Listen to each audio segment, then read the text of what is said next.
So, discipleship, the Christian life, spirituality, and ethics. I love this painting by Hei Chi of Jesus calling the disciples. Um, Such fascinating energy and movement and motion and color. And again, we have the seagulls from Matisse's painting too. Okay, enough about the art. Let's look at some vocabulary and views on discipleship from historic Peace Church traditions. First, I want to disarm two loaded terms, religion and religious, along with secular. Religion and religious get us into, these are terms, derived, one's derived from the other, right?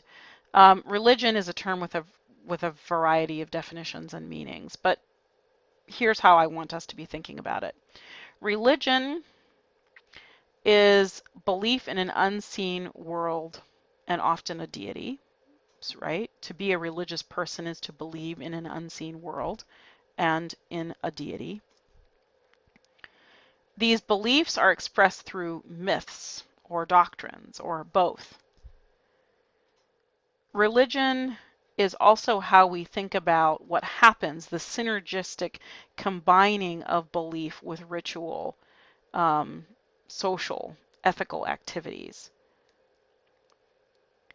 Belief, which as we think about belief from a Christian perspective, we describe sometimes as faith, is trust that we place in the triune God as the means of salvation, right? So to be religious as a Christian, not not just sort of culturally participating in the rituals and the social and ethical activities of Christianity, but to be the thing that animates that religion and makes it something that's more than sociology is professing a trust in the triune God as the means of salvation. But we also get back to this epistemological thing, that belief and faith become a kind of knowledge, right? Now, so religion is, I want to be clear here, I'm not invoking religion as something simply sociological. Although it can start off that way, the more specificity we give to it as Christians who practice a religion, we see that it is not necessarily a diminutive term. Same, and then I want to do something similar here with the word secular. So the word secular comes to us from Latin secularis, which means of the world or of a particular time. And it in turn is derived from saeculum, which is the Latin word for generation or century, right? So there's something very interesting about how secular refers to eras, ages, periods of time. So that's not quite how we use the word secular, though. How did we make that jump from something that's ideologically loaded? Well, so in one sense of the word, secular means worldly, earthly, temporal. And we contrast that with things that are religious, spiritual, supernatural, eternal in some way. So that secular sometimes describes those who are not bound by monastic rules, vows, or other churchly authority. Rather, the center or locus of authority is not coming out of a set of beliefs and practices and activities that center around those beliefs, like monastic rules or vows or other church authority would adhere to, but rather secular people are guided by a different set of parameters, we might say.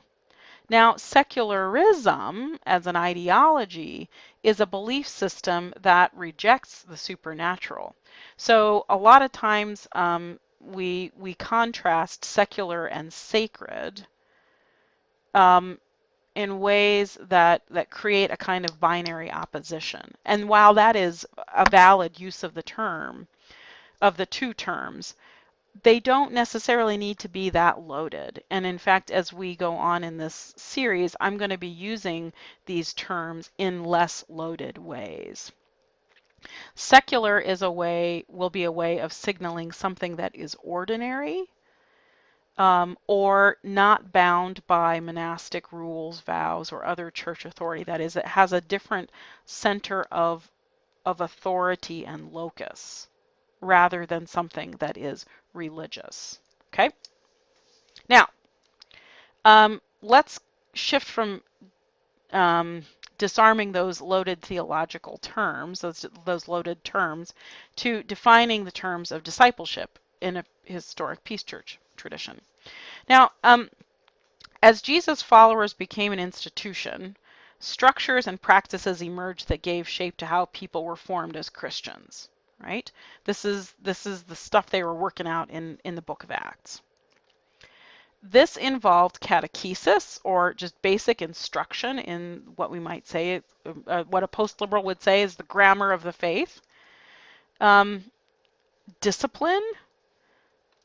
This would be the set of rules and practices of a religious tradition that accompany, that you have to be disciplined to receive the basic instruction, right? Or we talk about disciplines in the academy, right? That these are the rules and practices and methods that ethicists follow, that biologists follow, and that's all different from what they do over in teacher education, right? So discipline is a body of sort of an authoritative body of best practices.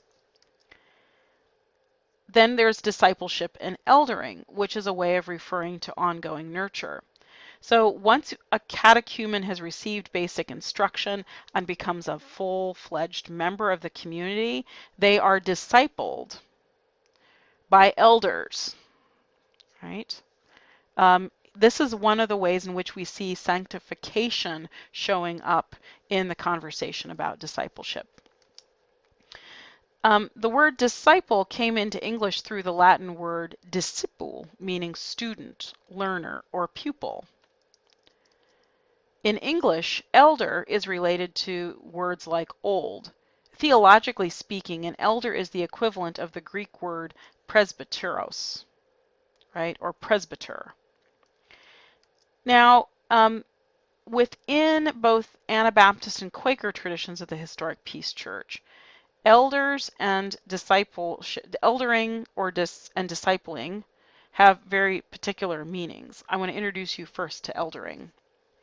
Among the Religious Society of Friends, the term eldering refers to the process of calling out individuals to serve the community. Quaker Susan Smith writes, the term eldering or eldership refers to a variety of Quaker practices designed to identify, nurture, and support the spiritual gifts of others within the faith community. Right? So that once identified, an elder engages in eldering. While some now long for a golden age of eldering, which, much like the golden age of the 16th century Anabaptists, the work of eldering went through a period of feeling synonymous with corrective discipline, right? Being restrictive and dogmatic. And so eldering fell out of favor among Quakers. So as the eldering practice is going through a bit of a renaissance, and Quakers are trying to reconstruct, they need to deconstruct and then reconstruct the practice as a spiritual discipline. Some of what they are doing is going back to a kind of basic dictionary definition of discipline. This is from the Oxford English Dictionary. Discipline involves instruction, having for its aim to form the pupil to proper conduct and action. the training of scholars or subordinates to proper and orderly action by instructing and exercising them in the same. It might refer to mental and moral training.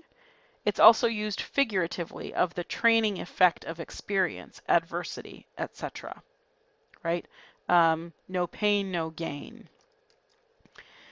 So some of what we see here is that discipline is not the same thing as punishment, and that discipline is educating and training disciples, right? At the same time, there's a kind of hierarchy here that might be feeling a little bit uncomfortable to some of us. This is why I find what the London Yearly Meeting has to say about eldering so interesting and helpful. The London Yearly Meeting writes this: the essential purpose of eldership and oversight is to help in the building of a true Christian community, of a fellowship in which all are united by a shared spiritual life, and from which all in the meeting may draw inspiration and strength for God's service in the world. Right? There's an ecclesiological mandate here, or invitation. They go on to add, elders are primarily concerned with the nurture of the spiritual life of the group as a whole and of its individual members, that all may be brought closer to God and therefore to one another, and may become more sensitive and obedient to God's will, right? Again, we're getting into all of these wonderful theological, anthropological themes and terms. Now, part of the reason why I wanted to bring in this eldering piece of conversation to how we're thinking about discipleship is to signal the fact that within a faith community, discipleship can't just be about helping new Christians mature, right?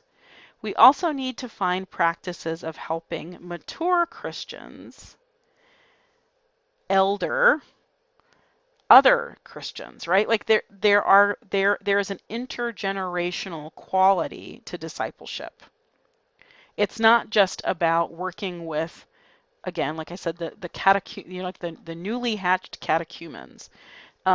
Discipleship is something that happens over the course of the whole lifespan of faith for the Christian. Now, turning here a little bit more deeply into the Anabaptist dimension of discipleship, I want to highlight sort of the radical Reformation's contribution to how we think about discipleship. Harold Bender, in his Mennonite Encyclopedia article from the 50s, talks about the radical Reformation as having, like, valuing this slogan, Nachfolge Christi, right? Following Christ. And it's following Christ rather than imitating Christ. And this is going to become very, very important when we get later into the 20th century.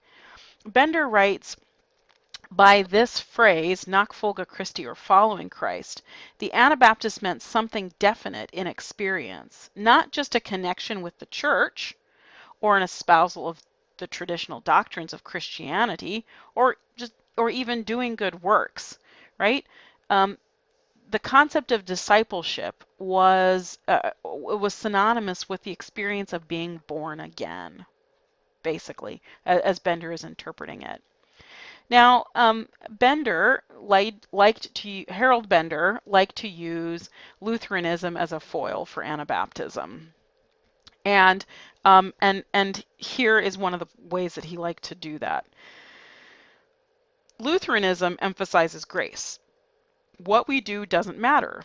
God's unrelentingly willing to forgive us. Anabaptists don't like this. Anabaptists call for Christians to live lives consonant with the lives of Jesus' disciples, because what we do can also transform us.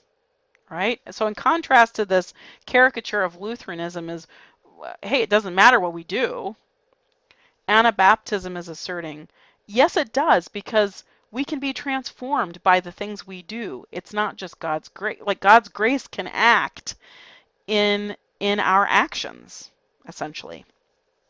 So again, I hope you're starting to see some different constellations of how all of this theological anthropology is being put together in these different traditions. But there's another component to this whole discipleship thing that comes out of the Radical Reformation and becomes particularly important among Mennonites in the 20th century on into the present.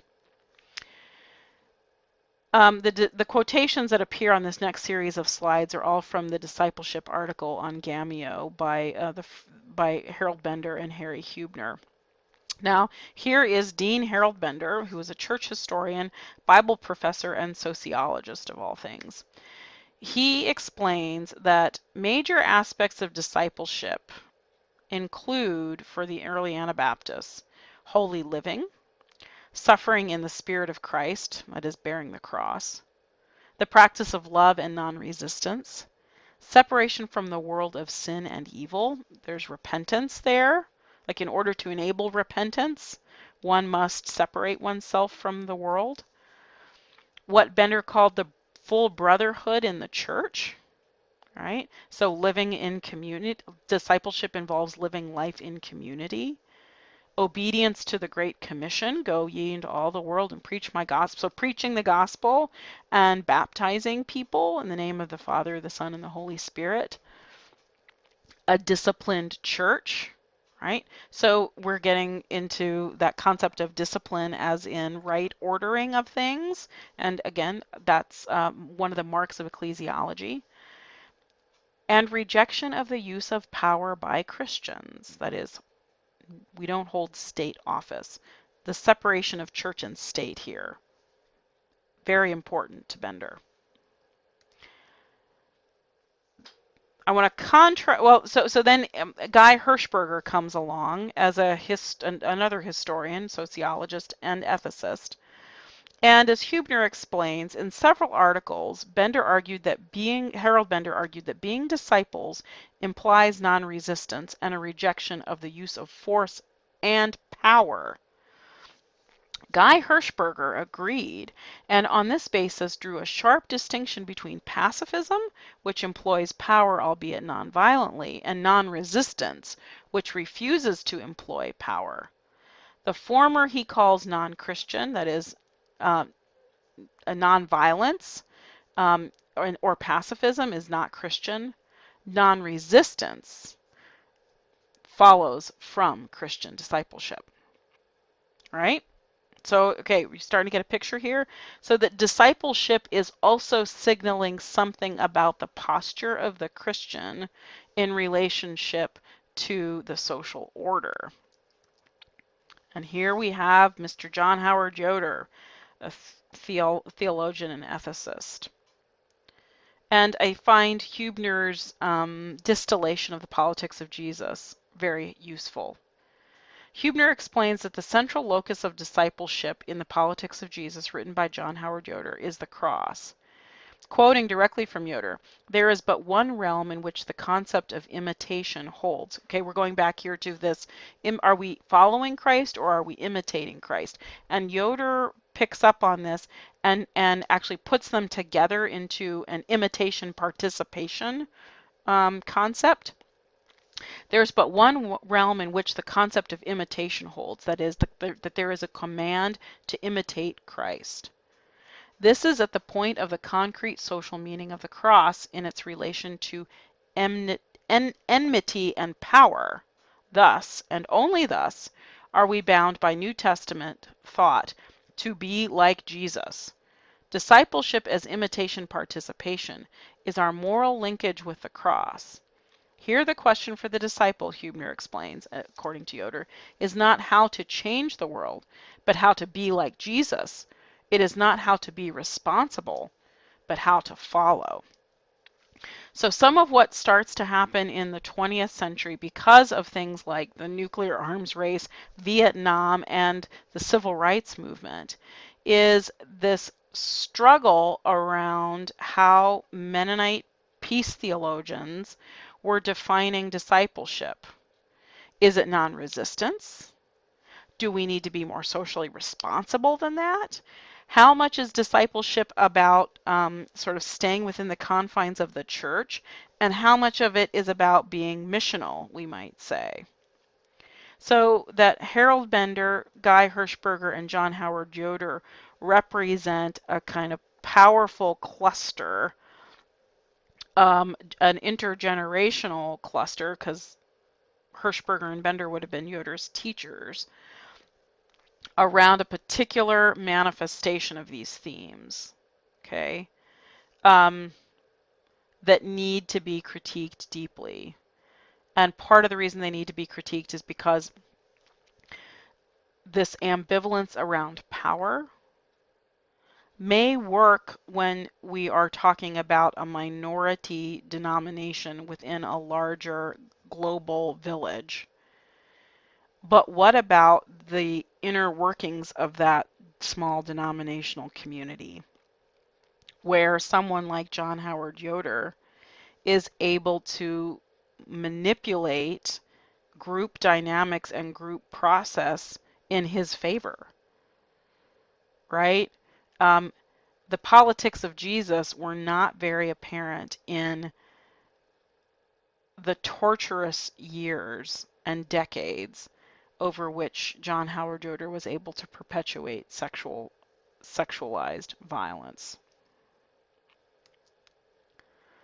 So as a counterweight to that Bender, Hirschberger, Yoder triad, I want to lift up the example and the voice of Ron Sider.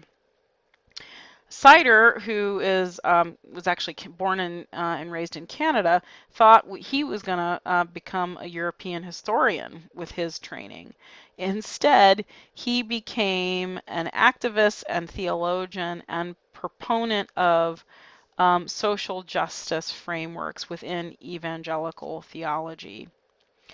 In 1984, at the Mennonite World Conference gathering in Strasbourg, France, Sider gave a very powerful keynote address.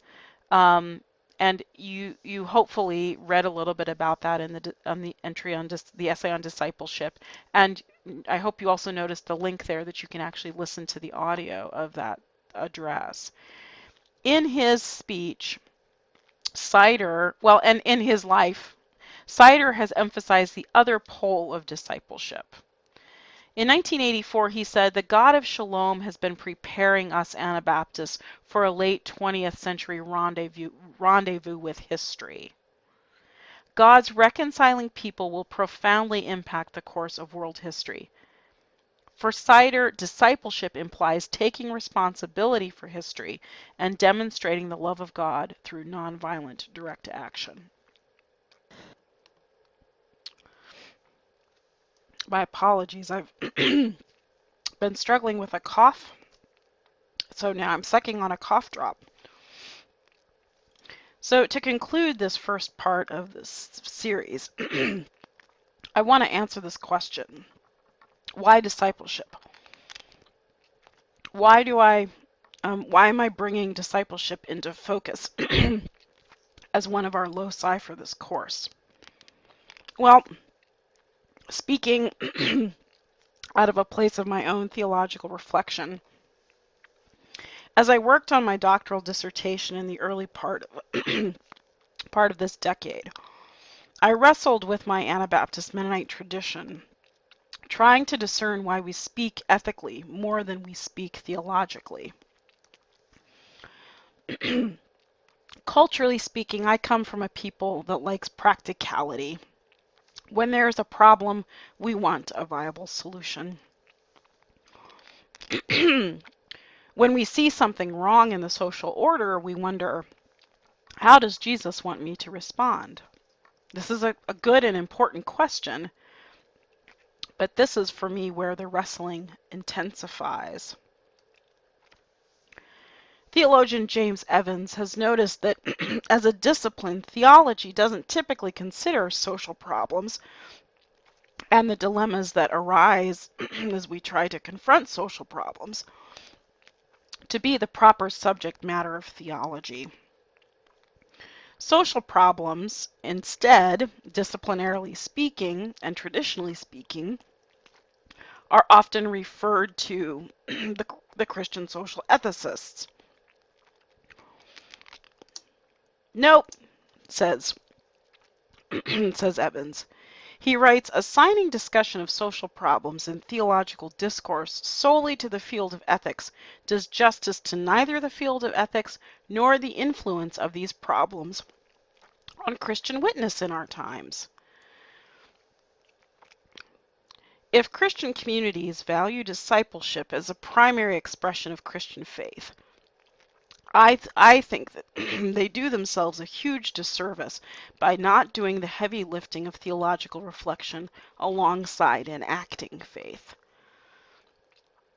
At best, such a disconnect makes ethical action habitual, reflexive, such that Christians simply respond to their enemies with love, without a second thought, because that's what Christians are supposed to do.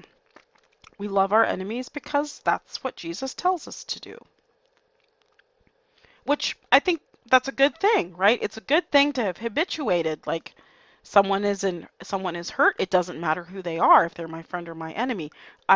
Compassion dictates that I come to their aid.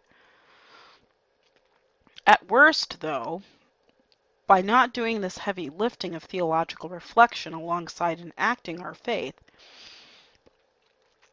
we can't offer a deeper spirituality or moral grounding beyond a basic biblicism.